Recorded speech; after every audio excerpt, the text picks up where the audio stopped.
பகுத்தறிவு பிறந்ததெல்லாம் கேள்விகள் கேட்டதாலே. வணக்கம் அன்பர்களே. தகவல் சாளரம் வழங்கும் அறிவியல் உண்மைகள் சயின்டிபிக் ஃபேக்ட்ஸ் காணொளி தொடருக்கு தங்களை அன்புடன் அழைக்கின்றேன்.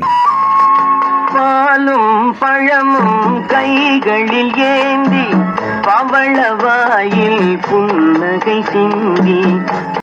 வெண்ணையும் பாலாடையும் சுவையின் வித்தியாசம் மட்டும் அல்ல, அறிவியலின் வித்தியாசமும். நம்மில் பலர் உணவின் பொருட்டு பிரெட் பன் எடுத்துக்கொண்டு அதன் மேல் வெண்ணையோ பாலாடையோ தடவி உண்ணுவது உண்டு.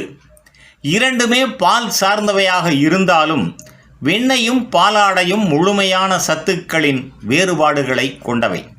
இப்போது அந்த உணவுப் பொருட்களின் அறிவியல் பின்னணியை சிறிது ஆழமாக பார்க்கலாம். தயாரிக்கும் முறையின் அடிப்படை. வெண்ணெய் பாலை காய்ச்சியபின் மேற்பரப்பில் உருவாகும் கிரீமை எடுத்துக்கொண்டு அதை அடித்து சேர்னிங் வெண்ணெயாக்குகின்றோம். மற்றொரு முறையில் காய்ச்சிய பாலை தயிராக்கி அதனை கடைந்து வெண்ணெய் எடுக்கின்றோம். இதில் முக்கியமாக பாலின் கொழுப்பு மட்டும் தனியாக பிரிக்கப்படுகின்றது.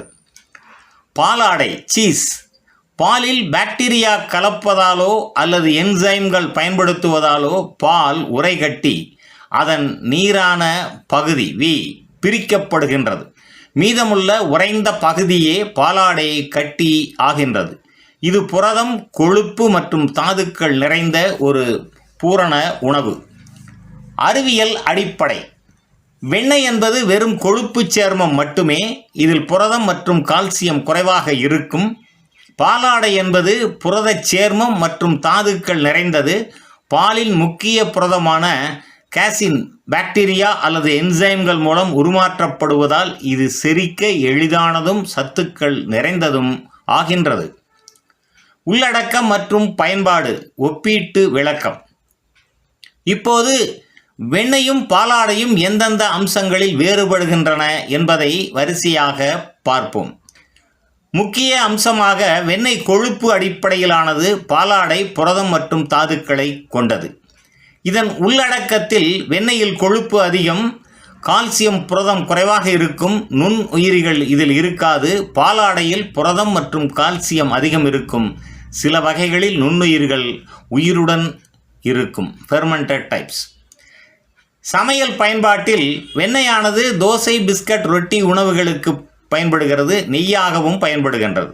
பாலாடையை பொறுத்தவரை பீஸா, பாஸ்டா, சாண்ட்விச், சலாட் போன்ற மேற்கத்திய உணவுகளில் பயன்படுகின்றது. ஆரோக்கியம் தொடர்பான அம்சங்களில் வெண்ணெய் உடனடி சக்தி தரும், ஆனால் அளவுக்கு மீறினால் கொழுப்பு அதிகரிக்கும். பாலாடையானது சத்து பூரணமானது, ஆனால் உப்பும் கொழுப்பும் அதிகமாக இருக்கக்கூடும். எனவே பயன்பாடு கவனத்துடன் இருக்க வேண்டும். நிறைவாக, வெண்ணெயும் பாலாடையும் பாலை அடிப்படையாக கொண்டவை என்றாலும் ஒன்று கொழுப்பின் ஆற்றல், மற்றொன்று புரதத்தின் பலம் என்பதை அறிவியல் நமக்கு புரிய வைக்கின்றது.